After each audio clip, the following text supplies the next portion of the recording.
এই কোরআন যে সমাজে বাস্তবায়ন হবে সেই সমাজে ঘুষ থাকতে পারে। এই কোরআন যে সমাজে বাস্তবায়ন হবে সেই সমাজে জিনা থাকতে পারে, অন্যায় থাকতে পারে, অবিচার থাকতে পারে, জুলুম থাকতে পারে। আসসালামু আলাইকুম। হুজুর যে কথাগুলো বলছে প্রত্যেকটা কথা দামি, প্রত্যেকটা কথা যেভাবে ভেঙে ভেঙে বুঝেছে আমাদের সবার আমূল্য প্রকার একটা সুন্দর একটা এরকম কথা প্রত্যেক জুমার দিনে এরকম এশারের পর বয়ান হবে, তাফসীর হবে, আমরা সবাই বসবো। মানে এই কথাগুলো শুধু আমার না, সবার জন্য জরুরি। সবাই কথা থেকে মাধ্যমে কী নিব, শিক্ষা নিব। যেরকম দেওয়ালে বল মারলে নিচের দিকে আসে, এই কথাগুলো শুনলে এরকম আমার দিকে আসবে, কথাগুলো আমার জন্য নেটকার হইব। এইটাই হলো বিষয়। সবাই বসবো ইনশাআল্লাহ। আসসালামু আলাইকুম ওয়া রাহমাতুল্লাহ। আজকের তাফসীর হুজুর যেইভাবে কোরআনের শব্দগুলো ভাঙ্গা ভাঙ্গা বুঝালেন তা আগে কখনো শুনিনি। আজ মনে হইতেছে কোরআন আমার সাথে কথা বলতেছে। একটি শব্দ হলো উলাইকা আলা, এর মধ্যে এত কিছু আছে কখনো ভাবতেও পারিনি। হুদা শব্দ নিয়ে কি চমৎকার ব্যাখ্যা করলেন শুনেছিলাম। আর কোরআনের মাঝে আমরা হারিয়ে যাচ্ছিলাম। তো আলহামদুলিল্লাহ আমাদের হুজুর অনেক চমৎকার বয়ান করলেন খুব সুন্দরভাবে, এবং প্রতি সপ্তাহে এরকমভাবেই বয়ান হবে। আপনারা সবাই ইনশাআল্লাহ আমন্ত্রিত, আপনারা সবাই আসবেন। সুন্দরভাবে যেন আপনার হুজুরের জন্য দোয়া করবেন, তিনি যেন সুন্দরভাবে আপনাদেরকে বয়ান করে চমৎকারভাবে শুনাইতে পারে কোরআনের, এবং কোরআন সুন্নাত ভিত্তিক আলোচনা করে আমাদের যেন সবাইকে নামাজের জন্য উদ্বুদ্ধ করতে পারে, আমরা যেন সবাই নামাজ পড়তে পারি সঠিকভাবে সুন্দরভাবে, এবং সবাই আসবেন ইনশাআল্লাহ। এই কামনায় আমরা করি। আমরা এখন আর সময় দিতে পারবো না। রাসূল এই কোরআন সমাজে বাস্তবায়ন করেছিল, বিনিময় কি হয়েছে? হযরত ওমরের মতো ডাকাত সাহাবী ওমর হয়ে গেছে। সুবহানাল্লাহ। আল্লাহর রাসূল এই কোরআন সমাজে বাস্তবায়ন করেছিল, বেলালের মতো চাকর গোলাম সাহাবী হয়ে গেছে। লিল্লাহি তাকবীর বলেন।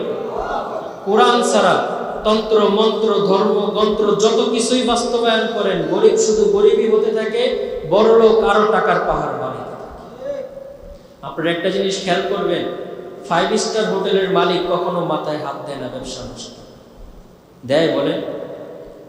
ব্যাংকের মালিক কখনো মাথায় হাত দেয় না ব্যবসা নষ্ট। মাথায় হাত দেয় কারা? এই আমার চাচাদের মতো কালীগঞ্জের ব্যবসায়ীরা, ইসলামপুরের ব্যবসায়ীরা, সাধারণ ব্যবসায়ীরা মাথায় হাত দেয়। কেন? সমাজে কোরআন বাস্তবায়ন। সমাজে যদি কোরআন বাস্তবায়ন থাকে, কোরআন বলে যার আছে সে দাও, যার নাই তাকে দাও। সুবহানাল্লাহ। যার আছে সে যদি দেয়, যার নাই তার কি কষ্ট হতে পারে? এটাই তো কোরআন বলে। আর দুনিয়াবি মন্ত্রতন্ত্র শিক্ষা কি শিখায়? তোমার আছে তুমি আরো গড়ে বানাও, তোমার এমপিগিরি আছে তুমি বিদেশে বাড়ি বানাও, ঢাকায় 5টা আছে বিদেশে 10টা বানাও। আর কোরআন শিখায় তুমি নিজে না খায়া ভাইকে খাওয়াও।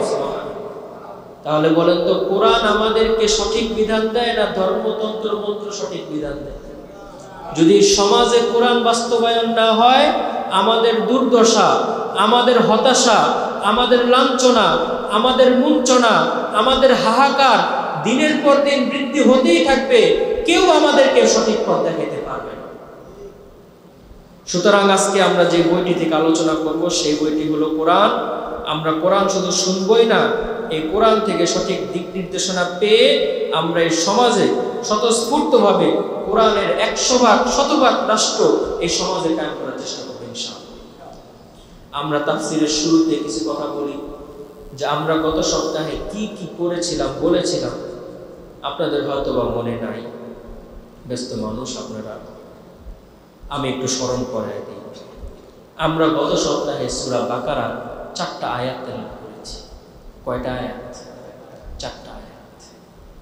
4টা আয়াতের মধ্যে আল্লাহ তাআলা মুমিনদের কি কি গুণাবলী থাকতে পারে এইগুলো আল্লাহ তাআলা বলছে। এই 4টা আয়াতের মধ্যে আল্লাহ তাআলা বলছে, একজন সাধারণ মানুষ থেকে সেনাবাহিনী হইতে হলে তোমাকে কি কি পদক্ষেপ নিতে হবে। একজন সাধারণ মানুষ আর সেনাবাহিনীর মধ্যে পার্থক্য আছে না? একজন সাধারণ মুমিন এবং কোরআন জাননেওয়ালা মুমিনের মধ্যে তেমনই পার্থক্য। আমরা পড়ছি আউযু বিল্লাহি মিনাশ শাইতানির রাজীম বিসমিল্লাহির রাহমানির রাহিম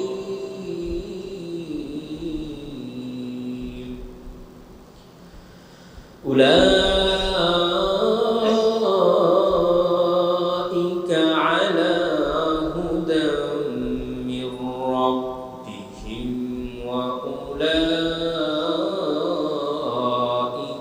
হুমুল মুফলিহুন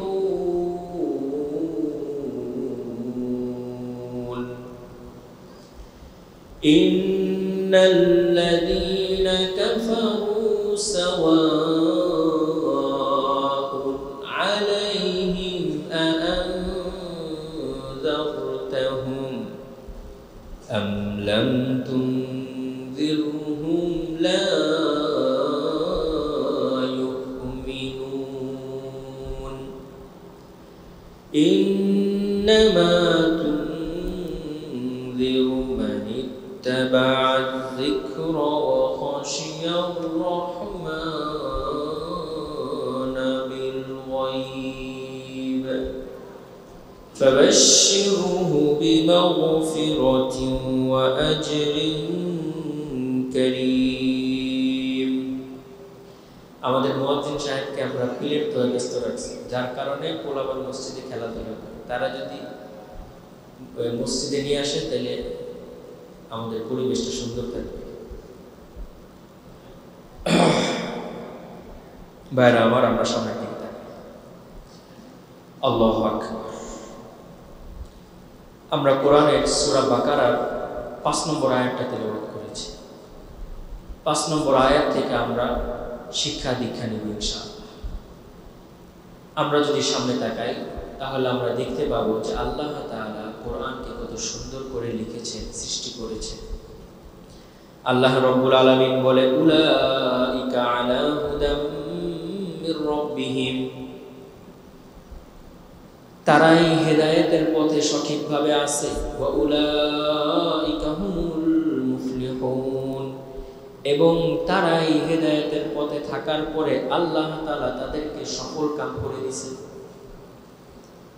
এটা হলো বাংলা অর্থ। বাংলা অর্থ কি? তারাই হেদায়েতের পথে আছে আর তাদেরকে আল্লাহ কি করে দিয়েছেন?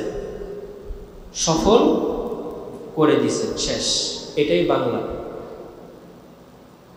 এখন এটার ভিতরে আমরা প্রবেশ করব। লিল্লাহি তাকবীর। এখন এটার ভিতরে আমরা প্রবেশ করব। প্রবেশ করার পরে এই আয়াতটা আমি এখন যেটা বলছি, তারাই হেদায়েতের পথে আছে এবং তারাই সফল কাম, এতটুকু আপনারা মনে রাখবেন। আর আমরা তাফসীর, এই আয়াতের তাফসীর শেষ করার পরে আমরা জিজ্ঞাসা করব যে আগের বুঝ আর এখন বুঝের সাথে পার্থক্য হয়েছে কিনা। শুধু কি মনে রাখবেন? অর্থ, তারা হেদায়েতের পথে আছে এবং তারাই সফল কাম, এতটুকু মনে রাখবেন। এখন আমি তাফসীর করব, তারপরে জিজ্ঞাসা করব যে কি বুঝলাম আর কি বুঝলাম না, কি পার্থক্য হয়েছে, কি পার্থক্য হয় না। এখন আমরা যেটা বুঝছি এটা হলো আমার ঘরে আটা আছে। কি আছে ভাইরা?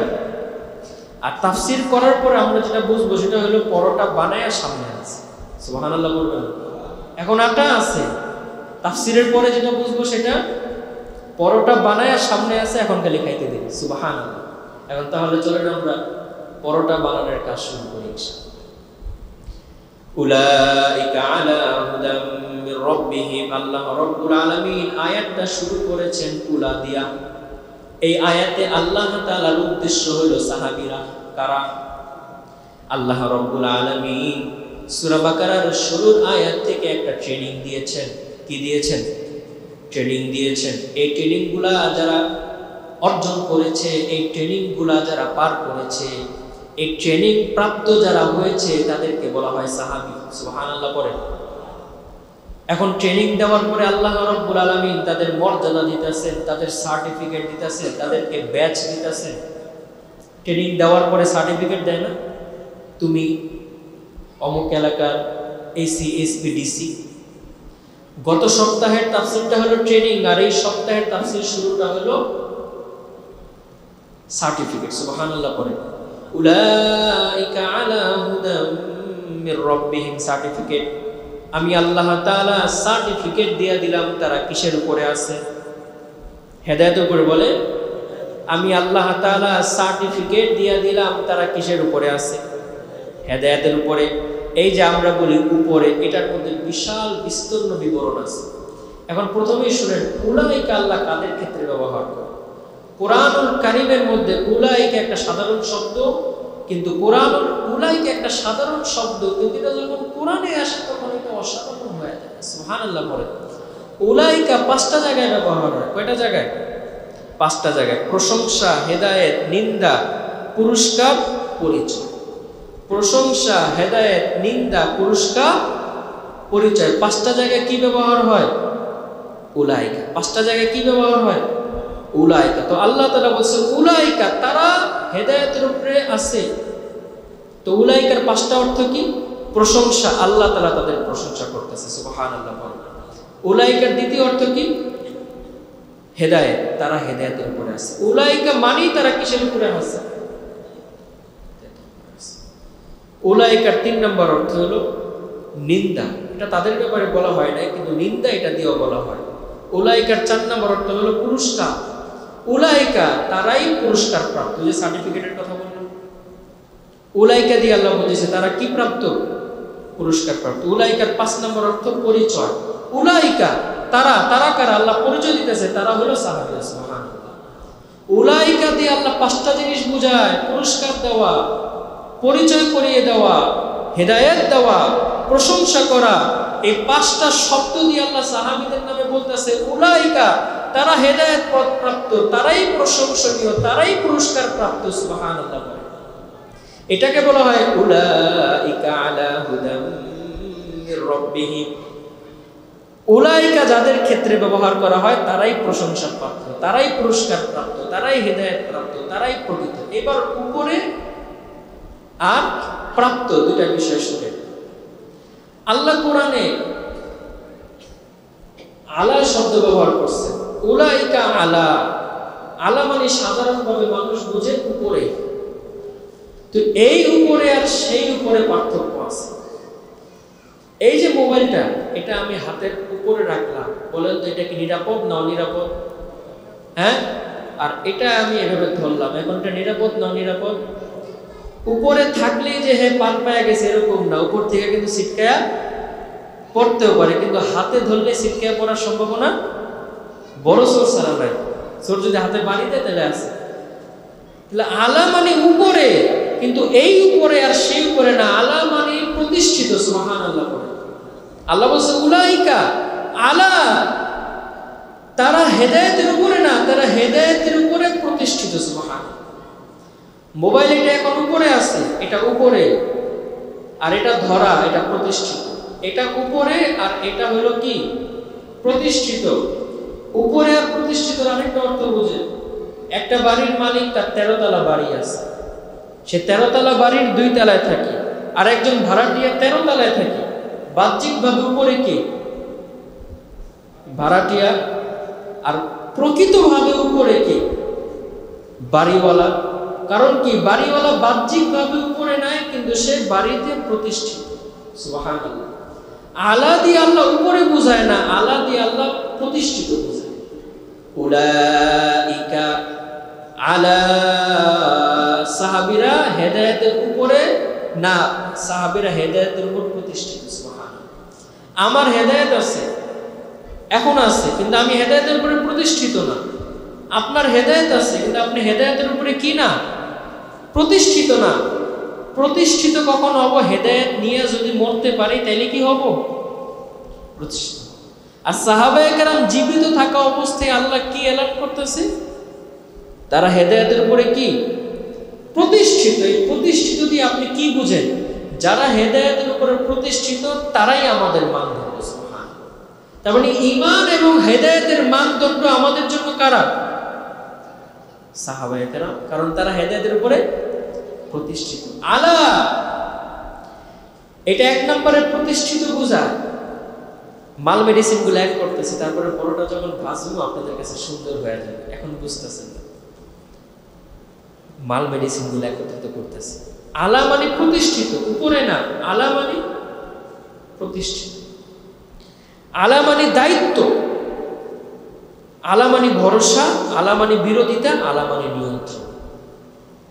এই 5টা অর্থ। এইবার দেখেন, উলাইকা আলা হুদাম মির রাব্বিহিম। প্রথমে আমরা বাংলা পড়ছিলাম তারা হেদায়েতের উপরে আছে এবং তারাই সফলকাম। এখন উলাইকার 5টা অর্থ, আলার 5টা অর্থ, দুইটা মিলানোর পর বলেন তো তরজমাটা কি এত সহজ? বলেন তো তরজমাটা কি এত সাদা সিধা? হ্যাঁ, উলাইকা, উলা কাদের ক্ষেত্রে ব্যবহার করা হয়? যারা পুরস্কার প্রাপ্ত হয়। উলা কাদের ক্ষেত্রে ব্যবহার করা হয়? যারা আল্লাহর নিকটবর্তী হয়। উলা কাদের ক্ষেত্রে ব্যবহার করা হয়? আল্লাহ যাদেরকে সার্টিফিকেট দেয়। উলা কাদের ক্ষেত্রে ব্যবহার করা হয়? আল্লাহ যাদেরকে ভালোবাসে। সুবহানাল্লাহ বলেন। তাহলে উলাইকা সাধারণ তারা না, এরা তারা যাদেরকে আল্লাহ ভালোবাসে, এরা তারা যাদেরকে আল্লাহ সার্টিফিকেট দেয়, এরা তারা যারা বাংলাদেশ সেনাবাহিনীর সিল সপ্পর মারা দলিলওয়ালা হেদায়েতওয়ালা। সুবহানাল্লাহ। এই উলাইকা মানে দলিল, আর আলা মানে তারা শুধু ট্রেনিং প্রাপ্ত হয়েছে তা না, ট্রেনিংটা তাদের জন্য প্রতিষ্ঠিত। এই সরকারের আমলে তারা থাকবে, এই সরকারের আমলে তারা থাকবে না এমন না। আলা তারা প্রতিষ্ঠিত। যতদিন পর্যন্ত আল্লাহ আছে ততদিন পর্যন্ত সাহাবায়ে কেরামের হেদায়েত আল্লাহ প্রতিষ্ঠিত করে রাখছে। সুবহানাল্লাহ। এইবার বলেন তো সাহাবায়ে কেরামের মর্যাদা আমার কাছে বাড়ছে না কমছে? বলেন তো বাড়ছে না কমছে? আর কোরআন যে এত সুন্দর করে কথা বলতে পারে, এটাও কি আমি জানলে আমার লাভ হলো না লস হলো? হ্যাঁ, সুবহানাল্লাহ পড়ে। এটাই হলো কোরআনের নূর। কোরআন একটা কথা বলে, এর মধ্যে 1000 কথা আছে। এইবার আমি আসবো হুদার মধ্যে। কিসের মধ্যে আসবো বলেন? আমরা পড়লাম উলাইকা, আমরা পড়লাম আলা, এবার আসবো হুদা। কিসের মধ্যে আসবো? হুদা। হুদা শব্দ বোঝানোর আগে আপনাদেরকে বলবো, হুদার আসল শব্দ হলো হিদায়াত। হুদার আসল শব্দ কি? হেদায়েত। হেদায়েত থেকে আসছে কি? হুদা। বাংলা কি? বাংলা হলো হেদায়েত। তো বাংলা কইলে বাংলা হেদায়েতেরও হেদায়েত কয়, হুদারেও হেদায়েত কয়, হাদারেও হেদায়েত কয়, হিদারেও হেদায়েত কয়। আরবিতে শব্দ পার্থক্য হয়, কিন্তু বাংলায় কোনো পার্থক্য কেন হয় না? আল্লাহ তো বলতে পারতেন আলা হিদায়াতুম মির রাব্বিহিম। আল্লাহ হিদায়াতুন না বলে হুদা মির রাব্বিহিম কেন বলবেন? আল্লাহর একটা উদ্দেশ্য আছে না নাই? এবার শুনেন, হেদায়েত হইল গ্যান্ডারি, আর হুদা হইল গ্যান্ডারিকে পাইপের মধ্যে দিয়া ওইটা রস বাইর করে রসটাকে চুমুক দেওয়া। সুবহানাল্লাহ। গ্যান্ডারি খাওয়া বেশি সহজ না তার রসটা খাওয়া বেশি সহজ? হেদায়েত হলো চাউল, আর হুদা হইল ওই চাউল পাকায়া সামনে খাবারের জন্য। দুইটার মধ্যে কি কাজ নাই? হেদায়েত এটা হইল বাজারের মাছ, ইলিশ মাছ, বা আমার কাকা ইলিশ মাছের কথা বলতে না করছে, রুই মাছ। এটা হলো হেদায়েত। আর হুদা হইল রুই মাছটা আপনার সামনে রান্না করে দিছে। সুবহানাল্লাহ পড়ে। এবার বলেন তো বাজারে মাছ আর এটা রান্না করে আপনার সামনে দিছে, দুইটার মধ্যে কি কোনো কাজ ছিল না? দুইটার মধ্যে কোনো কাজ ছিল না মনে হয়? হ্যাঁ, হেদায়েত হলো বাজারের ওই মাছ, আর হুদা হইলো ওই মাছটাকে রান্না করে আপনার সামনে দেওয়া। পার্থক্য কি? বাজারের মাছ আছে, রান্না করে আপনার সামনে দিতে হইলে একটা সংসার যোগ্য এখানে আছে নাই? একটা এটা কি সাধারণ বলেন? একটা সংসার যোগ্য আছে এখানে। একজন বউকে আপনি বিয়ে করে আনছেন, লেখা নাই বাংলায়, আসলে এগুলো আছে। একটা বিয়ে করে বউ আনছেন, দেনমোহর দিছেন, তাকে শাড়ি দিছেন, কাপড় দিছেন, জামা দিছেন, খাট দিছেন, বিছনা দিছেন, কামাই করে দিছেন, তাকে পাতিল কিনে দিছেন, চামচ কিনে দিছেন, খুরচুর কিনে দিছেন, চুলা কিনে দিছেন, গ্যাস কিনে দিছেন, সয়াবিন তেল কিনে দিছেন, মরিচ কিনে দিছেন, আদা রসুন তেল পেঁয়াজ সব কিছু কিনে দিছেন। এরপরে কি আপনি বাজার থেকে মাছটা আনছেন, তারপরে ওটা রান্না করেছেন। বাজারের মাছ আর রান্না দুইটার মধ্যে পার্থক্য কম না বেশি? বলেন তো, বলেন তো কম না বেশি? এটা কোরআনে লেখা নাই, কিন্তু হেদায়েত আর হুদার মধ্যে এই পার্থক্য। সুবহানাল্লাহ। তাহলে আমাদের কি হেদায়েত লাগবে না হুদা লাগবে? হেদায়েত তো বাজারের কাঁচা মাছ, আর হুদা হলো রান্না করে সামনে দেওয়া। এখন আমাদের কি লাগবে, হেদায়েত লাগবে না হুদা লাগবে? আরে বুঝেন নাই? হেদায়েত হলো বাজারের মাছ, আর হুদা হইল ওইটাকে রান্না করে সামনে দিচ্ছে। এখন আমাদের কি প্রয়োজন বলেন? কি প্রয়োজন? জোরে বলেন, কি প্রয়োজন? হুদা প্রয়োজন। আমাদের কি প্রয়োজন? হুদা প্রয়োজন। আল্লাহ তাআলা এই জন্য তো এখানে হিদায়াত লেখে নাই। হিদায়াতকে রান্না করে, বেকিং করে, বুকিং করে, বুফটিং করে, ফাস্টিং করে এটাকে মেরিনেট করে সব কিছু করে বান্দা এখন শুধু খাবে এই উপমা দিয়া, এই জন্য প্রস্তুত করে হিদায়াতকে হুদা বানায় প্রস্তুত করে আল্লাহ কোরআনে দিয়ে দিয়েছে। সুবহানাল্লাহ। তাহলে আল্লাহ আমাদেরকে হেদায়েত দিছে না হুদা দিছে? জোরে বলেন, আল্লাহ আমাদেরকে হেদায়েত দিছে না হুদা দিছে? আল্লাহু আকবার। হেদায়েত হলো বাজারের মাছ, বাজারে আছে, আর হুদা হইল রান্না করে মাঝে সামনে দেয়, ওটাকে বলা হয় হুদা। আল্লাহু আকবার, আল্লাহু আকবার। আমরা আল্লাহর কাছে হেদায়েত চাই, আল্লাহ তো হুদা আমাদের জন্য দিয়ে দিয়েছে। সুবহানাল্লাহ বলবেন না? আমরা সূরা ফাতিহার মধ্যে আল্লাহর কাছে কি চাইছিলাম বলেন তো?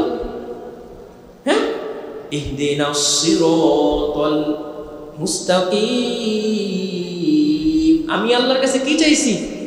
ইহদিনা, হেদায়েত দাও।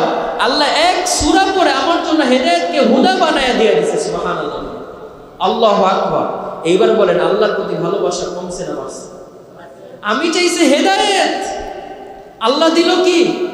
এটাকে বলা হয় পানি না চাইতে শরবত পাওয়া। চাইলাম পানি, পাইলাম শরবত। বলেন তো এই কোরআনটা এখন আমাদের ভালোবাসার পাত্র হবে কিনা? সুবহানাল্লাহ। চাইছি সূরা ফাতিহা হেদায়েত, আল্লাহ দিয়ে রাখছে কি? হুদা। আল্লাহু আকবার। তাহলে এবার আমরা আয়াতটা আরেকবার পড়ি। উলাইকা আলা হুদাম মির রাব্বিহিম।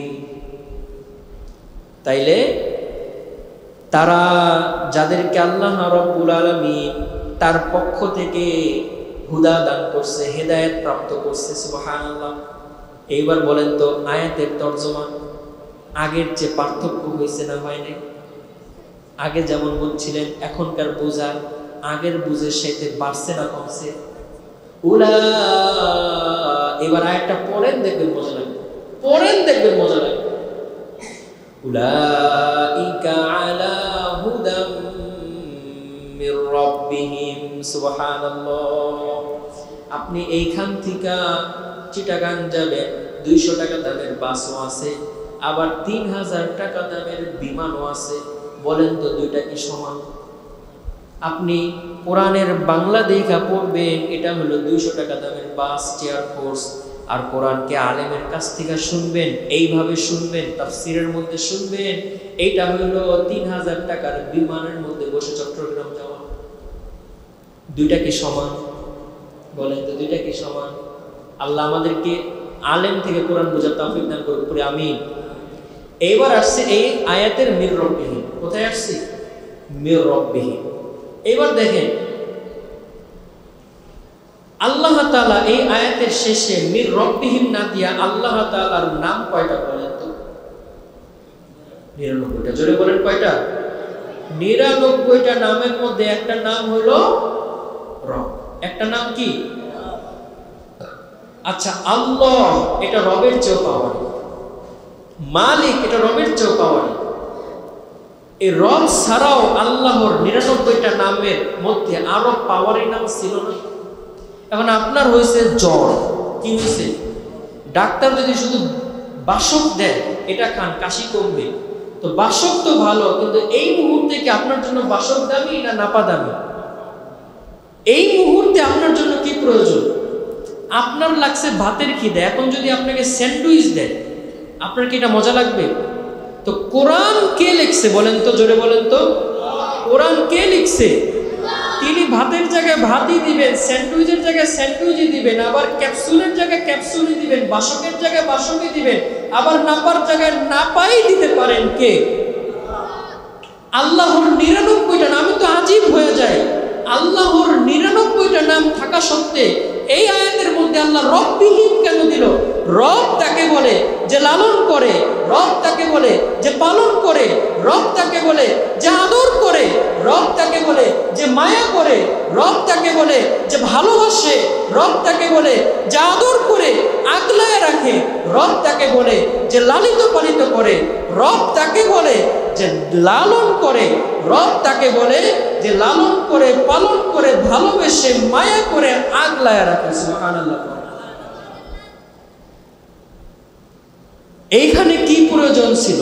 এইখানে যদি আল্লাহ বলতো উলাইকা আলা হুদান মালিক, মালিকের পক্ষ থেকে হেদায়েত মানে বাদশাহ কর্মচারীকে দিল, এটা কি মানানসই হইল? এখানে আমাদেরকে খাবার দিল, দেওয়ার পরে যদি বলে খা, জীবনে খাস নাই, বিরিয়ানি তো একই থাকবে কিন্তু মনটা কি আর এক থাকবে বলে? আর যদি দিয়া বলে ভাই কতদিন ধরে আসো নাই, খাও, খাবারের গোস্ত কিন্তু সেম থাকবে কিন্তু খাবারের স্বাদ মনের মধ্যে 1000 গুণ পাল্টায় যাবে না? বলেন তো পাল্টায় যাবে না? খাবার তো সেম, কিন্তু এই খাবার দিয়ে যদি একটা জুতোর বাড়ি দেয়, বলেন তো এই খাবারটাকে গ্রহণ করা সহজ হবে? তো এই খাবার দিয়ে যদি পিঠে একটু হাত বুলায় দেয়, আরে কতদিন ধরে দেখি না, কি খাও না খাও, বলেন তো এই খাবার যদি আলু ভর্তাও হয় এটার দাম কোটি গুণে বেড়ে যাবে না? এটা হইল রব আর মালিকের সম্পর্ক। সুবহানাল্লাহ করে মালিক মানে তুই পাইতে কইতে তোরে আমি দিছি নে খা, এটা হলো মালিকের অর্থ। এটা হলো কিসের অর্থ? মালিক মানে তুই পাইতে কই তোরে আমি দিছি খা, খায়া বাক, এটা হলো মালিক। এটাও আল্লাহ বলার রাইট আছে, আল্লাহর এটা বলার রাইট আছে, কিন্তু আল্লাহ এটা বলেন। আল্লাহ কি বলছে? রব। হেদায়েত শুধু আল্লাহ ডাইরেক্ট ঠাস করে দেয় না, হেদায়েত দেওয়ার জন্য আল্লাহ তাআলা লালন করে, আল্লাহ তাআলা পালন করে, আল্লাহ তাআলা মায়া করে, আল্লাহ তাআলা ভালোবাসে, আল্লাহ তাআলা আগলায় রাইখা তারপর বান্দাকে হেদায়েত দেয়। সুবহানাল্লাহ। এইবার পড়েন উলাইকা আলা হুদাম মির রাব্বিহিম। সুবহানাল্লাহ। এইবার বলেন তো কোরআনের বুঝ, আমি আগে যেটা বুঝছিলাম এখন যেটা বুঝতেছি এটার মধ্যে পার্থক্য আছে কিনা? রব দিয়ে আল্লাহ কি বুঝাইল? এটা কি সাধারণ কোন অর্থ? রব দিয়ে আল্লাহ বুঝাইছে তোমাকে তো আমি হেদায়েত, ওই যে মা রুই মাছটা রান্না করে বুফিং করে ম্যারিনেট করে সামনে দিছে, দেওয়ার পরে মা যদি কয় খা, মানে একটা ঝাড়িমূলক শব্দ যদি ইউজ করে, ওই খা খা খা, মজা লাগবে না। মা কি করে? রান্না করে সামনে দিয়া সামনে বসে থাকে, বাবা খাও। সুবহানাল্লাহ বলে এটার যে আদর, এটার যে মায়া, এটা বয়ান করে বোঝানো সম্ভব? বলেন তো বয়ান করে বোঝানো সম্ভব? মা রুই মাছটা রান্না করে সামনে দিয়া বসে আছে আর কি বলতেছে? বাবা খাও। যাদের মা নাই আল্লাহ তাদের মাকে জান্নাতবাসী করে আমি। মায়ের ওই চিত্রটার কথা মনে পড়ে কিনা বলেন তো? এই যে মায়ের যে একটা চিত্র, রান্না করে সামনে দিয়া সে খাইতেছে না, সে বসে আছে, চামচ দিয়া তরকারি দেয় আর কি বলে, কি বলতেছে? এটার মধ্যে যে ভালোবাসা, এটা কি বোঝানো সম্ভব? বলে আপনি হোটেলে এর চেয়েও দামি খাইলেন, কিন্তু এই ভালোবাসা আর ওই খাওয়া কি মিলবে? বলেন বলেন বলেন, মিলবে? হুদা ওই রান্না করা তরকারি, আর মির রব্বিহি মা যেমনে বাইরা খাওয়ায়, আল্লাহ হুদাকে অমনি আমাদেরকে দিয়ে দিতেছে। সুবহানাল্লাহ। জোরে পড়েন না সুবহানাল্লাহ, আর একটু জোরে পড়েন না সুবহানাল্লাহ। এরপরেও আমরা আল্লাহকে মানব না, এরপরেও আমরা আল্লাহকে মানব না। সন্তান যত রাগ করুক, বাবা রাত্রেবেলা তার হাতটা ধরে না খাবারে বসায় আর খাবার বেড়ে দেয়, আর বাবা বলে খা, সন্তানের সারাদিনের রাগ গোসা কমে যায়। ঠিক কিনা বলে? মা বকছে, সারাদিন সন্তান খায় নাই, বাবা এসে ডাক দিছে, বাবা আয় আয় আমার লগে খা, বাবা ডাইকা ছেলেকে না খাম না, আজকে যত কিছুই খাম না, আমি জীবনও খাম না, মরে যান তবুও খাম না। এই কথাগুলো বলার অর্থ কি না খাওয়া? নাকি বাবা যেন তাকে খাওয়ার জন্য একটু তশকিল করে? আপনারা রাগ করছেন না মায়ের সাথে জীবনে? মা একটু বকাবাজি করছে, রাগ করছেন না? তো আশায় থাকে যে বাবা এসে ডাক দিবে আর আমি একটু বাহানা করার পরও কি করব? এরকম সবার ক্ষেত্রে হয়েছে না? হ্যাঁ, তো বাবা যখন আপনাকে টাইনা নিয়ে সামনে বসায় আর তরকারিটা আপনাকে বাবা বেড়ে দেয়, ওই যে একটা অনুভূতি, আল্লাহ তাআলা হুদা মির রব্বিহিম দিয়া আমার মনে হয় ওই অনুভূতিটাই প্রকাশ করতেছে। সুবহানাল্লাহ, সুবহানাল্লাহ জোরে বলুন। মানে এটা অনুভূতি প্রকাশ করা সম্ভব না। এইবার আপনারা পড়েন উলাইকা আলা হুদাম মির রব্বিহিম, আল্লাহর পক্ষ থেকে তারাই হেদায়েত প্রাপ্ত। এরপরে আল্লাহ তাআলা বলতেছে ওয়া উলাইকা, আবার আল্লাহ বলতেছে ওয়া উলাইকা হুমুল মুফলিহুন। আরে মা যদি কখনো ভাত বাইরা খাওয়ায় দেয়, সন্তানের পেটের মধ্যে আর কিছু খাওয়ার ক্ষুধা থাকে না। মা যদি কখনো ভাত বাইরা খাওয়ায় দেয়, সন্তান এত মজা করে খায়, আগামী 10 বছর এই খাবারটা না খাইলেও তার স্বাদ মনে থাকবে কি থাকবে না বলে? মা যেদিন হাতে ধইরা ভাত বাইরা খাওয়ায় দেয়, এরপরে আগামী 50 বছর যদি বৃদ্ধ হয়ে যায়, ওই স্বাদটা মনে থাকবে কি থাকবে না বলে? এটাকেই বলে সফলতা। আল্লাহ তাআলা বলে আমি আমার বান্দাদের জন্য হেদায়েতটাকে এমন ভাবে দলায়া মুছায়া এমন ভাবে রান্না করি, আল্লাহ তো রান্না করতে পারে না, কিন্তু আমাদেরকে বোঝার জন্য এমন ভাবে রান্না করিয়া, এমন ভাবে বুফিং করিয়া, এমন ভাবে পেস্টিং করিয়া, এমন ভাবে মেরিনেট করিয়া আমি হেদায়েতটা আমি রব হিসাবে তাকে ভালোবাসা তাকে দিয়া দিলাম। ওয়া উলাইকা হুমুল মুফলিহুন, আমি হেদায়েত দেওয়ার পরে ওই বান্দা জাহান্নামে যাইতেই পারে না। আমি হেদায়েত দেওয়ার পরে ওই বান্দা অসফল হইতেই পারে না। আমি হেদায়েত দেওয়ার পরে ওই বান্দা বিপদগামী হইতেই পারে না। আমি হেদায়েত দেওয়ার পরে ওই বান্দা কারো কাছে নত হইতে পারে না। আমি হেদায়েত দেওয়ার পরে ওই বান্দার আর কোনো কিছুর প্রয়োজন হয় না। এই জন্য আমি আল্লাহ রাব্বুল আলামিন কুরআনুল কারীমের মধ্যে ইরশাদ করলাম ওয়া উলাইকা হুমুল মুফলিহুন, যাদেরকে আমি আল্লাহ তাআলা হেদায়েত দিয়ে দিছি তারাই চিরতরের সফল কাম হয়ে গেছে। সুবহানাল্লাহ, জোরে বলেন সুবহানাল্লাহ। যাকে আমি হেদায়েত দিয়ে দিছি তারাই চিরতরের কি হয়ে গেছে? সফল কাম হয়ে গেছে। কিভাবে বুঝবেন? মা আদর করে খাওয়ানোর পরে যেমন আর ক্ষুধা লাগার কোনো প্রশ্নই উঠে না, আপনি এবার নির্দ্বিধায় ঢাকা থেকে চট্টগ্রাম সফর করে যেতে পারবেন। পথে ক্ষুধা লাগবে, মা খাওয়ায় দিছে, মা খাওয়ায় দিছে, পথে ক্ষুধা লাগবে, আপনি নিরাপদ, কিচ্ছু খাওয়া লাগবে না। ঠিক তেমনই ভাবে আল্লাহ তাআলা যাকে হেদায়েতটা দিয়ে দিছে সে অসফল হইতেই পারে না, সে দুনিয়ার মধ্যে পস্তাইতেই পারে না, সে দুনিয়ার মধ্যে নোংরা হইতেই পারে না, সে জাহান্নামে পড়তেই পারে না। যাকে আল্লাহ হেদায়েত দিয়ে দিছে তাকে আল্লাহ মুফলিহুন সফল কাম করেই দিছে। এখন সে মৃত্যুবরণ করবে আর আল্লাহর জাহান্নামে দাখিল হয়ে যাবে। লিল্লাহি তাকবীর। এটাই হেদায়েত, এটাই চূড়ান্ত সফলতা। সুবহানাল্লাহ, এটাই হেদায়েত, এটাই চূড়ান্ত সফলতা। আল্লাহ আল্লাহ আমাদেরকে ওই হেদায়েত দেওয়ার পাওয়ার তৌফিক দান করুন। আমিন। আল্লাহ আমাদেরকে ওই হেদায়েত দেন, ওই হেদায়েত দেন। আল্লাহর কাছে বড় কান্দি, আল্লাহ ওই হেদায়েত যেন তেন হেদায়েত দিও না, ওই হেদায়েত দাও যে হেদায়েত দেওয়ার পরে আমার চোখ কোনো বাড়িওয়ালার বাড়ির দিকে যাবে না। ঠিক কিনা বলে? আল্লাহ ওই হেদায়েত দাও যে হেদায়েত দেওয়ার পর আমার চোখ কোনো ঘুষখোরের ঘুষের টাকার দিকে যাবে না। ঠিক কিনা বলেন? আল্লাহ আমাকে ওই হেদায়েত দাও যে হেদায়েত দেওয়ার পরে কোনো সুন্দরী নারীর দিকে আমার চোখ যাবে না। ঠিক কিনা বলেন? আল্লাহ আমাকে ওই হেদায়েত দাও যে হেদায়েত দেওয়ার পরে আমি আমার বাবার সাথে নাফরমানি করব না। ঠিক কিনা? আল্লাহ আমাকে ওই হেদায়েত দাও যে হেদায়েত দেওয়ার পরে আমি আমার মায়ের সাথে নাফরমানি করব না। আল্লাহ আমাকে ওই হেদায়েত দাও যে হেদায়েত দেওয়ার পরে সারা জীবন আমি না খায়া থাকলেও আমার ক্ষুধা লাগবে না। সুবহানাল্লাহ। আল্লাহ আমাকে ওই হেদায়েত দাও, ওই সফল কাম করো যে সফল কাম করার পরে আমাকে আর কেউ ব্যর্থ করতে পারবে? যে ব্যক্তি জান্নাতে চলে গেছে তাকে কেউ আর ব্যর্থ করতে পারবে? যে ব্যক্তি জান্নাতে চলে গেছে তাকে কেউ দুঃখ দিতে পারবে? যে ব্যক্তি জান্নাতে চলে গেছে তাকে কি অসুস্থ করতে পারবে? যে ব্যক্তি জান্নাতে চলে গেছে সে ব্যক্তি জীবন আর কোনোদিন লোকসান হবে? ওয়া উলাইকা হুমুল মুফলিহুন। হেদায়েতের দ্বারা আল্লাহ তাআলা যে সফলতা দিবেন ওই সফলতার নাম হলো জান্নাত। আনতা সিহু ফালা তাসামু আবাদা। ওই জান্নাতে যে একবার প্রবেশ করবে জীবনে কোনোদিন অসুস্থ হবে না। খালিদিনা ফিহা আবাদা।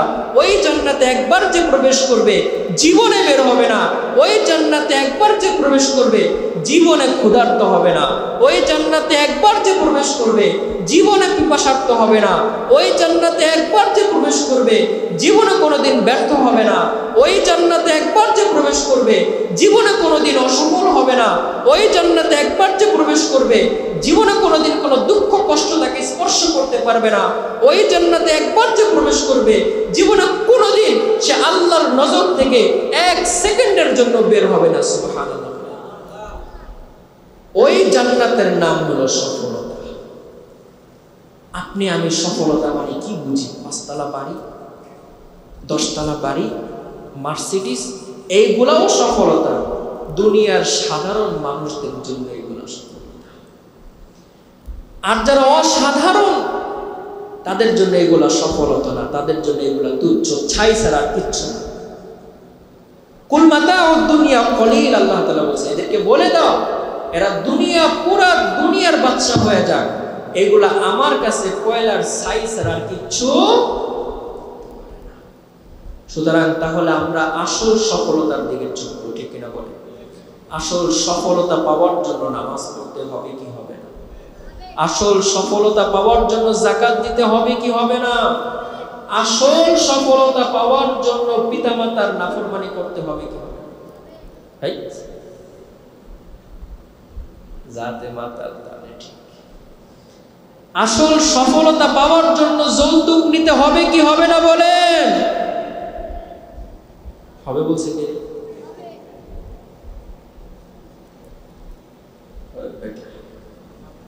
আল্লাহ আমাদের সকলকে যৌতুক নেওয়ার তৌফিক দান করে করি আমিন।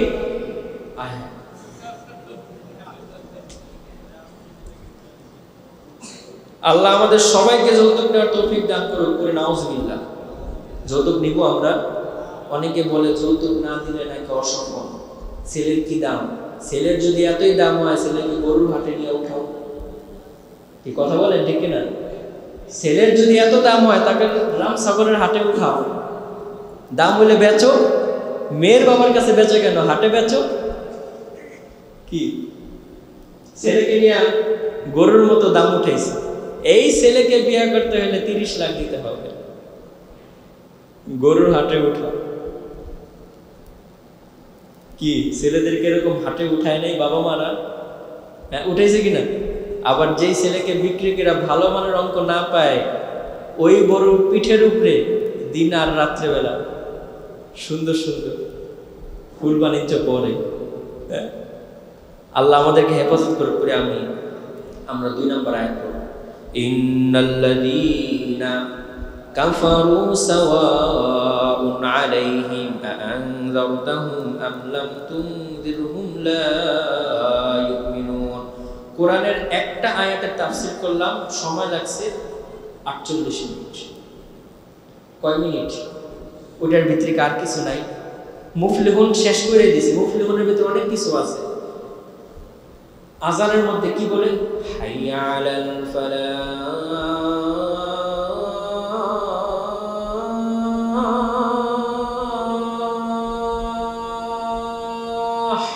বলে কি বলে না?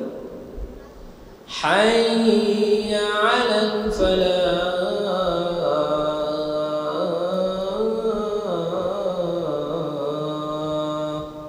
আপনারা শুনেন তো? সবাই শুনেন? শুনলে তো মসজিদে আসার কথা। মুয়াজ্জিন কি ডাক দেয়? হাইয়া আলাল ফালাহ। ফালাহ শব্দের অর্থ সফলতা। মুফলিহুন, ফালাহ থেকে কি আসছে? মুফলিহুন। আর ফাল্লাহ বলা হয় মূলত আরবিতে কৃষক। কাকে বলা হয়? ফাল্লাহ কাকে বলা হয়? কৃষককে। কেন আল্লাহ কৃষক নামক একটা শব্দকে সফল শব্দ বানাইলেন?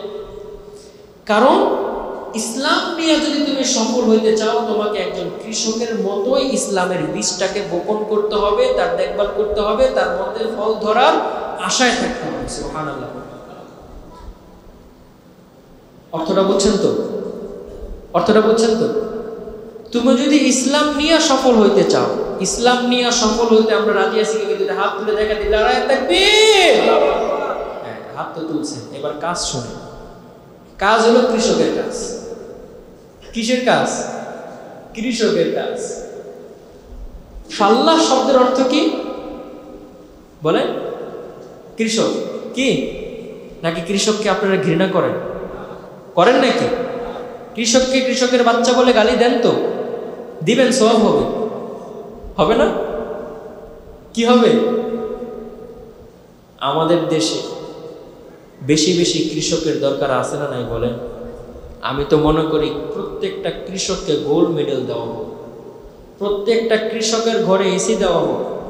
কারণ কৃষক বাঁচবে তো আমরা বাঁচব, কৃষক বাঁচবে না তো আমরা না খাই। প্রত্যেকটা ঘরে ঘরে যেমন IPS, MBBS, SPS, pilot, officer, RAB, army অফিসারের দরকার আছে, ঠিক তেমনই ভাবে প্রত্যেকটা ঘরে কৃষকেরও দরকার আছে না নাই বলে? না কৃষক হওয়াকে ঘৃণা করে? করা যাবে? তাহলে নিজের সন্তানদের মধ্যে থেকে একজনকে কৃষক বানাইতে রাজি আছে? এখন রাজি না। হাত তুলতে বলে হাত তুলবে, কিন্তু এটা হলো মুনাফিকের হাত তুলবে, মনে মনে কিন্তু না। একজনও নাই যে আমি আমার সন্তানকে কি বানাবো। এখন শিক্ষিত কৃষক আছে, এগ্রিকালচারাল পড়ালেখা, বিদেশে গিয়া বাংলাদেশের বাচ্চারা কৃষি বিদ্যা সম্পর্কে কি নিয়ে আসে? পড়ালেখা নিয়ে আসে। আগের কালের কৃষক না হন, ডিজিটাল জামানার কৃষক হইলেও হবে, তবে কৃষি বিদ্যা আমাদেরকে কি করতে হবে? প্রত্যেকটা নবী রাসূল কৃষক ছিলেন কি ছিলেন না বলে?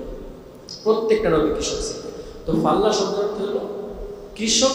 আর ইসলামে মুফলিহুন হইতে হইলে একজন কৃষকের মতো প্রতিদিন সেজদা দিতে হবে, রুকু দিতে হবে, তাসবিহ পড়তে হবে। কৃষক যেরকম তার ক্ষেতের মধ্যে বীজ ফালাইতেই থাকে, এটাকে হাল চাষ করতেই থাকে, এটাকে পানি দিতেই থাকে। ক্ষেত কখনো বলে যে আমারে পানি দিলে আমি গাছ হব? কিচ্ছু বলে না, দিতেই থাকে। বৃষ্টি এলে হেফাজত করে, খাল কাটে, আইল কাটে। কৃষক যেরকম নির্দ্বিধায় সারা মাস সারা বছর তার পিছনে কাজ করতেই থাকে, এরকম ভাবে আমাদেরকে ইসলামটাকে নিয়ে সারা মাস সারা বছর বলকে হাত্তা যুরতুমুল মাকাবির ওয়া'বুদ রাব্বাকা হাত্তা ইয়াতিয়াকাল ইয়াকিন, মৃত্যু পর্যন্ত ইসলামের এই ক্ষেতটাকে আমাকে পরিচালনা করেই যেতে হবে ইনশাআল্লাহ। নাকি 2 দিন নামাজ পড়ে কিরে আল্লাহ এখন দেয় নাকি বলা যাবে? 3 দিন সুবহানাল্লাহ পড়ে দূর পড়ছি হয় না, দেখছি হয় না, এরকম আল্লাহর ওলি আছে না সমাজে? 2 দিন দান করে দূর মানুষের দিছি, কই আল্লাহ বারে ঠারে তো। এটা কি কৃষকের কথা হইল? তে ইসলাম মানতে হবে কার মতন? জোরে বলেন, কার মতন? কি রে বাবা, তাফসীর কি ভালো লাগতেছে না? হ্যাঁ, আপনাদের কি ভালো লাগতেছে না? আমরা তো শিখতেছি, কি বলে, আমরা একটা শব্দ শিখতেছি না? ইসলামটা মানতে হবে কার মতন? কৃষকের মতন। এটা জেনে নেন, আর কোনোদিন নামাজ পড়বে না ইনশাআল্লাহ। কৃষক যেরকম খেতে সফল না হইলেও পানি দেয়, হইলেও পানি দেয়। বীজ উঠবে একটা, সে বীজ লাগায় 100টা, ঠিক না? উঠবে একটা, লাগায় কয়টা? শত শত লাগায়। তো আপনি সেজদা দিবেন শত শত, কাজ যদি একটা হয় ওইটা দিয়ে জান্নাত হয়ে যাবে। লিল্লাহি তাকবীর। তাহলে সেজদা কয়টা দিতে হবে? শত শত। নামাজ পড়তে হবে কয় ওয়াক্ত? নামাজ পড়তে হবে কত রাকাত নফল? শত শত। সালাম দিতে হবে দিনে কয়বার? শত শত। এইগুলা কি কৃষকের বীজ। আপনি যত বেশি ইবাদত করবেন, সেখান থেকে একটা ভালো মানের বীজ হওয়ার সম্ভাবনা ততই বেশি না কম? জোরে বলেন, জোরে বলেন। যত বেশি বীজ লাগাইতে পারেন, এটা লাভ বেশি না কম? তাহলে নামাজ একটা বীজ, সুবহানাল্লাহ একটা বীজ, আলহামদুলিল্লাহ একটা বীজ। যদি বুঝনেওয়ালা বুঝবান কৃষক হয়, সে কি একটা বীজ তার জমিনে ফালাইতে কার্পণ্যতা করবে না আর উদ্বুদ্ধ হবে? কৃষক তার জমিনে বীজ ফালাইতে কার্পণ্যতা করবে না উদ্বুদ্ধ হবে? উদ্বুদ্ধ হবে। আপনি যদি ইসলাম সম্পর্কে বুঝে থাকেন তাহলে ফলের আশা করবেন না, বীজ শুধু ফালাইতে থাকে। লিল্লাহি তাকবীর। আপনি এই তাফসিরে শুই না কি পাইলেন আর না পাইলেন জানি না, তবে শুনতেই থাকবে। এটা কি বীজ? এটা কি আপনার ভিতরের জমিনটাকে আমি বীজ ফালানোর আগে কি করে লাঙ্গল চোয়ায় না? আমি আপনার ভিতরের জমিনটাকে কি করতেছি? চাষ করতেছি। সুবহানাল্লাহ। এরপরে কালকে সকালে যখন আপনি ফজরের তাকবীর দিয়ে নামাজ পড়বেন তখন আপনার মনে হবে হেদায়াত, ইহদিনা, হুদা, আল্লাহ পাক। একটা ভালো মানের বীজ হওয়ার সম্ভাবনা। আমরা দ্বিতীয় আয়াতে চলে যাব। আমার সময় আছে আর মাত্র 5 মিনিট। আমরা কি দ্বিতীয় আয়াতে যাব না শেষ করে দেব? আপনি একটু বলেন তো, যাব? মুসল্লিরা যেতে বলছে এটাই শেয়ার করা উচিত। ইন্নাল্লাযীনা কাফারু সাওয়াউন আলাইহিম আনযারতাহুম আম লাম তুনযিরহুম লা ইউমিনুন। একটা জিনিস লক্ষ্য করবেন, এই 6 নম্বর আয়াতে আল্লাহ তাআলা একবারের জন্য নিজের নামটা নেন নাই। কারণ কি? এই আয়াতটা শুরু করছে আল্লাহ কাফেরদের জন্য। ইন্নাল্লাযীনা কাফারু, নিশ্চয়ই যারা কি, বলেন বলেন বলেন, নিশ্চয়ই যারা কি, আর জোরে বলেন না, নিশ্চয়ই যারা কি, তারা আল্লাহর বন্ধু না শত্রু? তাদের কাছে টাকা থাকলেও তারা আল্লাহর বন্ধু না শত্রু? তাদের কাছে টাকা না থাকলেও তারা আল্লাহর বন্ধু না শত্রু? তাদের কাছে ক্ষমতা থাকলেও তারা আল্লাহর বন্ধু না শত্রু? তাদের কাছে টাকা না থাকলেও তারা আল্লাহর বন্ধু না? তাহলে যারা আল্লাহর শত্রু তাদের সাথে বন্ধুত্ব হবে না শত্রুতামি হবে? যদি তাদের সাথে শত্রুতামি হয়েই থাকে তাহলে ধর্ম উপদেশটা কিভাবে তাদের পূজায় গিয়া শুভেচ্ছা দেয়? নাউজুবিল্লাহ বলেন। এটা আমার টুপির অপমান হয়েছে, এটা আমার পাঞ্জাবির অপমান হয়েছে, এটা আমার নবীর সুন্নত দাড়ির অপমান হয়েছে। আমি যদি এখন পূজায় যাই আপনি রাগ করবেন না খুশি হবেন? বলেন তো, তাহলে ওই খুশি হবেন? আমি যদি এখন পূজায় যাই আপনি খুশি হবেন না রাগ করবেন? তাহলে আমাদের ধর্ম উপদেশটা বড় মুহাদ্দিস, হাজী সাহেব, বড় মুসলমান, বড় হুজুর, তার জন্য মনে হয় যাওয়া জায়েজ? যেটা না জায়েজ সেটা সবার জন্য না জায়েজ, যেটা জায়েজ সেটা সবার জন্য। ইন্নাল্লাযীনা কাফারু। আর এই কথাগুলা বলে আমাদের আব্দুর রহিম আল মাদানী সাহেব, তিনি এই কথাগুলো বলে যে ওই রাজনীতির দরকার নাই যে রাজনীতি করতে গিয়ে তোমাকে আল্লাহর শত্রুদের সাথে বন্ধুত্ব করতে হবে। ওই রাজনীতির দরকার, ওই রাজনীতির দরকার নাই যে রাজনীতি করতে গিয়া মানুষকে কোরআনের শুধু ভোটের কথাই বলবা, হাত কাটার কথা বলবা। ওই রাজনীতির দরকার নাই যে রাজনীতি করতে গিয়ে আমার আম্মা খাদিজাকে অপমান করা হবে। নাউজুবিল্লাহ। আমাদের আমির হামজা সাহেব এমপি হওয়ার জন্য পদপ্রার্থী, তিনি বলে খাদিজা এক ওয়াক্ত নামাজ পড়ে না, এক ওয়াক্ত রোজা রাখে না, জীবনে যাকাত দেয় নাই। বলেন তো এগুলা আমার মায়ের শানে বলা ঠিক না বে ঠিক? বলেন তো এগুলা হইল? এগুলা কি হইল? খাদিজা রাদিয়াল্লাহু, এই যে আমরা উলাইকা বললাম, এরা কারা? সাহাবীরা। সাহাবীদেরকে সম্মান দিছে কে? আমি যদি তাদের সাথে বেয়াদবি করি আমার হুজুরগিরি থাকবে না, যাবে? কে নিবে? আল্লাহ নিয়ে নিবে।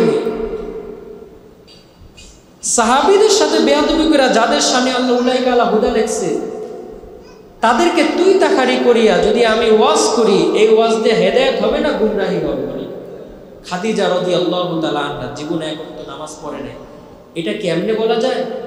আমার আব্বা যদি নামাজ না পড়ে আমি কি বলবো সে বেনামাজি? আমি বলবো সে পড়তে পারতাছে না। বেনামাজি আর পারতাছে না, দুইটা কি এক? খাদিজা রাদিয়াল্লাহু তাআলা আনহা তিনি ইন্তেকালের আগে নামাজ ফরজই হয়নি, তাহলে নামাজ পড়বো কোথেকে? কথাটা বুঝেন নাই? তিনি ইন্তেকালের 5 বছর পরে যাকাত ফরজ হয়েছে, তাহলে তিনি যাকাত দিবে কোথেকে? আর আমার মা খাদিজা রাদিয়াল্লাহু তাআলা তিনি যাকাতের আয়াত নাজিল হওয়ার আগেই তিনি তার সমস্ত সম্পদ আমার রাসূলের জন্য দান করে দিয়েছেন। সুবহানাল্লাহ। আমার জন্য যাকাত দেওয়া ফরজ, এরপরও আমি দিই না, তার জন্য তো ফরজও ছিল না, এরপরও তিনি সব দিয়ে দিছে, তার ব্যাপারে উল্টাপাল্টা কথা বলা, বলেন তো এগুলা কি মুসলমান মেনে নিবে? সাহাবীরাই তো আমাদের হেদায়েতের প্রদর্শক, সাহাবীরাই তো হেদায়েতের উপরে প্রতিষ্ঠিত। আমি কালকে হুজুর থাকবো কি থাকবো না কোনো গ্যারান্টি আছে? আজকে রাতের ঘুমের মধ্যে যদি আমার দ্বারা কুফরি হয়ে যায়, হইতে পারে কিনা? কিন্তু সাহাবী, তার ব্যাপারে কি বলা হয়েছে? আলা, সে প্রতিষ্ঠিত। ইস্তাওয়া আলাল আরশ, আল্লাহ কি আরশের উপরে আছে না আরশের উপরে প্রতিষ্ঠিত আছে? বলেন বলেন, আরশের উপরে আছে না প্রতিষ্ঠিত আছে? থাকা আর প্রতিষ্ঠিত হওয়া সমান না তো। সাহাবায়ে কেরাম হেদায়েতের উপরে না, হেদায়েতের উপরে তারা প্রতিষ্ঠিত। লিল্লাহি তাকবীর। ওই সাহাবায়ে কেরামের ব্যাপারে যারা গাল মন্তব্য করে, তাদের ইসলাম যদিও বাহ্যিকভাবে আছে, কিন্তু ভিতর দিক দিয়ে কতটুকু আছে এটা আল্লাহই ভালো জানে, আমি জানি না। ইন্নাল্লাযীনা কাফারু, নিশ্চয় যারা কি করেছে? কুফরি। বলেন সাওয়াউন আলাইহিম, বরাবর। কি বরাবর? মানে যারা কুফরি করে তারা বরাবর। কিসে বরাবর? তাদেরকে তুমি বুঝাও বা না বুঝাও, তাদেরকে বিরিয়ানি খাওয়াও বা না খাওয়াও, তাদেরকে হাত দোয়াও বা না দোয়াও, এটা কি সাওয়া? এটা কি? कुछ भी फायदा नहीं है। दिल्ली का लड्डू खाओगे तो भी पछताओगे, और अगर नहीं भी खाओगे तो भी पछताओगे। তো কাফেরদের ব্যাপারে আল্লাহ কি বলছে? সাওয়া, এরা দিল্লির লাড্ডু। এদেরকে তুমি ডাকবা, এরপরে এরা জাহান্নামী, ডাকবা না, এরপরে এরা। আমাদের মুসলমানদের মধ্যে এমন স্বভাবের কিছু মানুষ আছে, কাফের না কিন্তু এমন স্বভাবের কিছু মানুষ আছে, ডাকলেও আসে না, না ডাকলেও আসে না। আসে না? বলে ডাকলেও আসে না, না ডাকলেও আসে না। এটা কাদের স্বভাব বলে? সাওয়াউন, কাফেরদের স্বভাব। কাদের স্বভাব? ঠিক আছে, না ডাকলে আসে না, কিন্তু ডাকলেও যদি না আসে তাহলে কিন্তু সাওয়া। তাহলে কি তার হুদা কি? ওই ক্যামেরাম্যান এটার ছাড়লে বুঝবে, ঠিক না? আল্লাহ কবুল করে। আমি আনজারতাহুম, তাদেরকে যতই তুমি ভয় দেখাও, আমলাম তুনদিরহুম, তারা হেদায়েতের পথে আসবে না।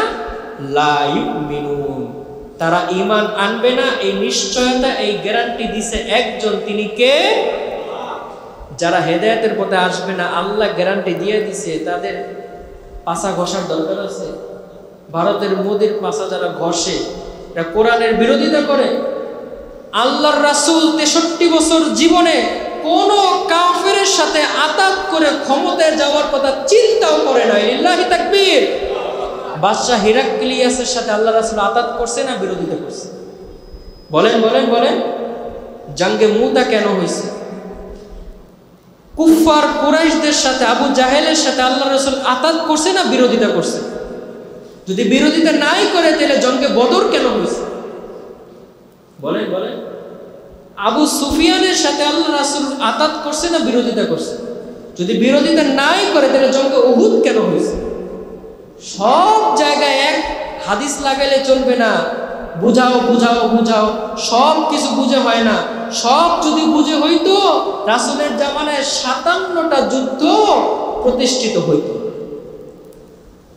রাসূল মনে হয় বুঝায় নাই। আল্লাহ বলে দিছে সাওয়াউন আলাইহিম আনজারতাহুম আম লাম তুনদিরহুম লা ইউমিনুন।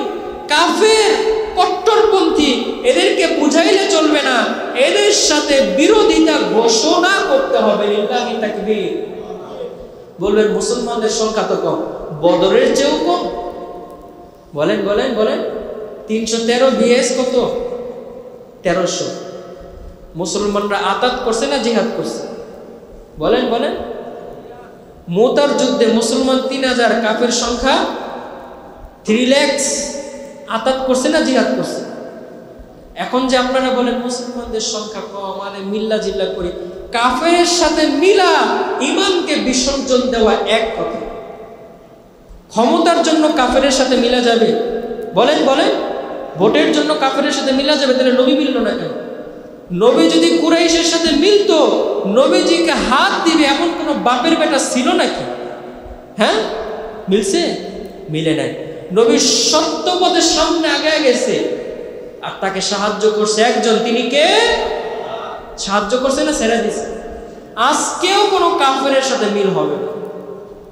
যারা কাফেরের সাথে মিল করিয়া, ভারতের সাথে মিল করিয়া বাংলাদেশের মানুষদেরকে কোরআন সুন্নাহ ভিত্তিক রাজনীতি করি বলে প্রচার করে, এরা বাটপার, দুই মুখ শয়তান ছাড়া আর কিচ্ছু।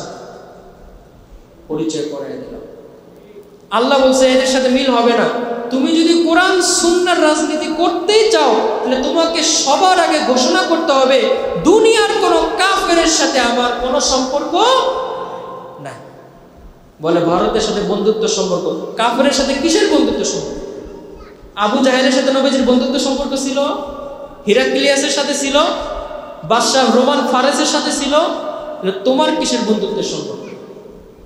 সাদা দাড়ির আড়ালে কুছ মতলব भी बाकी है, कुछ मतलब भी बाकी है, डाल में कुछ काला भी है, यहाँ दाढ़ी सफेद है और वहाँ भी दाढ़ी सफेद है, अंदर में कहानी सेम है, বিতর্কত কাহিনী সেম। এই জন্য কোরআন বিক্রি করে খাওয়া প্রতিটা মানুষদের থেকে আমি আপনাদেরকে সতর্ক করি। আজকের জুমায় আমি বলে দিছিলাম যে আমাদের পীর সাহেবরা বা যারা বলে যে আমি কোরআন সুন্নাহর আইনকে কায়েম করব, তাদেরকে বলেন তারা তাদের মুরিদদের মধ্যে কোরআনের আইন কায়েম করতে। পীর সাহেব মুরিদদেরকে ডোনেশনের ওয়াজ শোনায়, যে ওয়াজ করলে ডোনেশন আসবে। পীর সাহেব মুরিদদেরকে আল্লাহর রাস্তায় গরু দান করলে কি সওয়াব এটা শুনে। এই জন্য তো আক্রোশের মাজারে গরুর অভাব নেই। ছাগল দান করলে পশম বিনিময়ে সওয়াব এটা শোনে। আল্লাহর রাস্তায় একবেলা খাওয়াইলে কি সওয়াব এটা শোনে। পীর সাহেবকে একটা পাঞ্জাবি দিলে কি সওয়াব এটা শোনে। পীর সাহেবকে দামি গাড়ি হাদিয়া দিবা, এটা দিয়ে সে দিনের কাজ করবে, প্রত্যেক কদমে কদমে তুমি মার্সিডিজ আর পাজারোর সওয়াব পাবে এটা শোনে।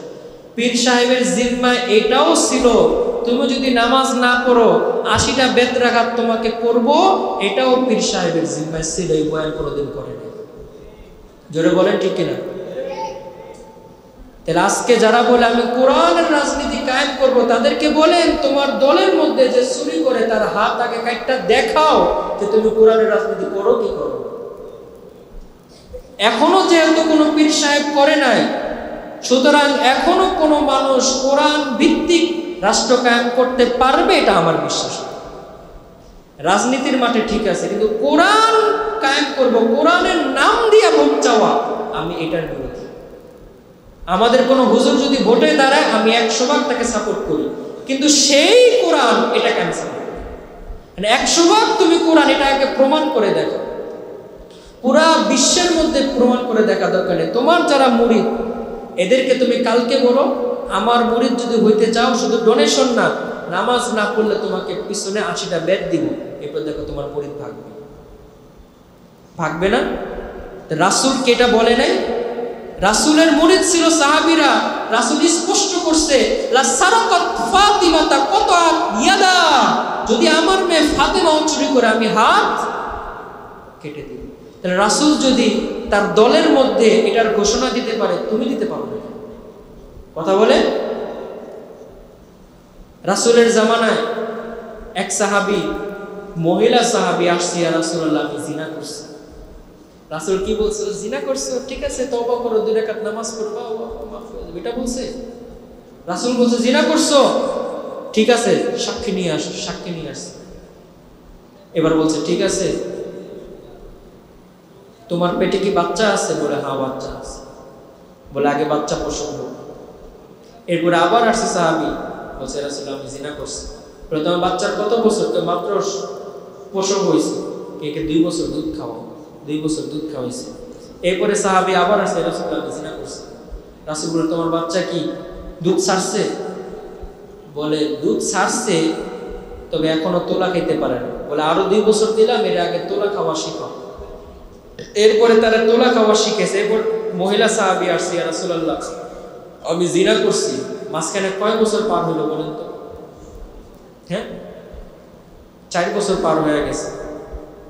রাসূল কি এই তো 2-3 বছর পার হয়ে গেছে। যখন আসছে তখন তার সন্তান ছিল, সন্তান 10 মাস দুধ খাওয়াইছে, 2 বছর 3 বছর, তারপরে আরো 1 বছর ধরেন, 4-5 বছর অলরেডি কি হয়ে গেছে, পাস হয়ে গেছে। রাসূল কি বলতে পারতো না তুমি এই 4 বছর আল্লাহর কাছে খালি দোয়া করো, চোখের পানি ফালাইলে মাফ, এটা বলতে পারতো কিনা? রাসূল এটা বলেন। এই 4 বছর পর সাহাবী আসছে, এইবার রাসূল বড় কঠোর হয়ে বলছে তাকে গর্ত করো, এই গর্তের মধ্যে তাকে পুঁতো, 4 বছর পরে পুঁতার পরে তাকে কি করো, পাথর মেরে হত্যা করো। রাসূলের চেয়ে প্রিয় নেতা পৃথিবীতে আছে একজন? রাসূলের চেয়ে প্রিয়, উম্মতকে ভালোবাসে এমন আছে একজন? রাসূলকে চাইলে তাকে তওবা শিখিয়ে দিতে পারতেন না? পারতেন কিনা বলে? রাসূল চাইলে তাকে দোয়া করে মাফ করাইতে পারতেন না? এরপরও রাসূল কি করছে? কোরআনের যে আইন, সে আইনই প্রয়োগ করছে। রাসূল এটা দেখে নাই এই আইন প্রয়োগ করলে আমার যে ডোনেশন পাঠি, আমার যে মুরিদান, এরা কমবে না বাড়বে, আমার ক্ষমতা থাকবে না যাবে, মানুষ আমাকে কি বলে, আর এখন সময় না, এখন এই না সেই না। রাসূল এই অজুহাত দেখাইছে না, বুকে পাথর বাইন্দা হইলেও কোরআনের আইনকে বাস্তবায়ন করছে। বলে কোনটা করছে? বলে জোরে বলেন, কোনটা করছে? তাহলে আজকেও যদি কেউ কোরআনের কথা বলে নেতা সাজতে চায়, ওই নেতাকেও এই কাজ করে দেখাইতে হবে। কথা বলেন, জোরে বলেন। এইবার ওষুধ পড়ছে, এরকম যদি কেউ করে দেখায়, সে যদি বলে আমি কোরআনের রাজনীতি করতে চাই, এইবার তাকে ভোট দিয়ে দেন, সমস্যা নেই। নেইলে এমনি ভোট দেন, এমনি ভোট দেন, কিন্তু কোরআনের নামে ভোট কিনা যাবে না। কোরআনের নামে ভোট কিনা, আজকে আমার পিছনে 1 লক্ষ মুসল্লি নামাজ পড়ছে, এটা কি আমার কোনো বাহাদুরি? বলেন, এটা আমার কোন বাহাদুরি? কার? আল্লাহ। আজকে যদি আমি কোরআন সুন্নাহ থেকে 2টা কথা বলতে পারি, তার মানে এই না এইগুলাকে বিক্রি করে আমি মেম্বার চেয়ারম্যান হয়ে যাই। অর্থ এটা ইশতারাউ বিহি সামানান কলিলা। আল্লাহ বলছে এটা তো নিকৃষ্ট যারা কোরআনকে সামান্য কিছু বিনিময়ের জন্য বিক্রি করে দেয়। একটা চেয়ারম্যান হওয়া কোরআনের কাছে সামান্য না উন্নতম? অতি সামান্য। একটা চেয়ারম্যানের জন্য কোরআনকে যারা বিক্রির জন্য মাঠে নামছে, এরা কোরআন বিক্রেতা ছাড়া আর কিচ্ছু। নাউজুবিল্লাহ। এরা মানুষকে কোরআনের কথা বলে ঠিক, কিন্তু এদের উদ্দেশ্য হলো দুনিয়ার ক্ষমতা অর্জন করা, এদের উদ্দেশ্য টাকা অর্জন করা, এদের উদ্দেশ্য পদবি অর্জন করা। এরাই ধর্মের লেবাসধারী শয়তান, এরাই কোরআনকে বিক্রি করে। হ্যাঁ, তুমি কোরআনের রাজনীতি কায়েম করতে চাও, সবার আগে বলো ভারতের সাথে কোনো বন্ধুত্ব হইতে পারে, এটা বলো আগে। তুমি সবার আগে বলো আমেরিকার সাথে কোনো বন্ধুত্ব হইতে পারে না। তুমি সবার আগে বলো কোরআনের রাজনীতি মানে চুরি করলে হাত কাটে, এটা তুমি বলো। বললে তুমি আসল বুঝো, এটা বলতে না পারলে তুমি আতাত করা বুঝো। আল্লাহ আমাদেরকে বুঝবার এবং আমল করার তৌফিক দান করি, আমিন। কোরআন শুধু জান্নাতের কথাই শোনায় না, কোরআন রাষ্ট্র কায়েমের কথাও শোনায়। আল্লাহ তাআলা আমাদেরকে পূর্ণাঙ্গ মুসলমান হওয়ার তৌফিক দান করি, আমিন।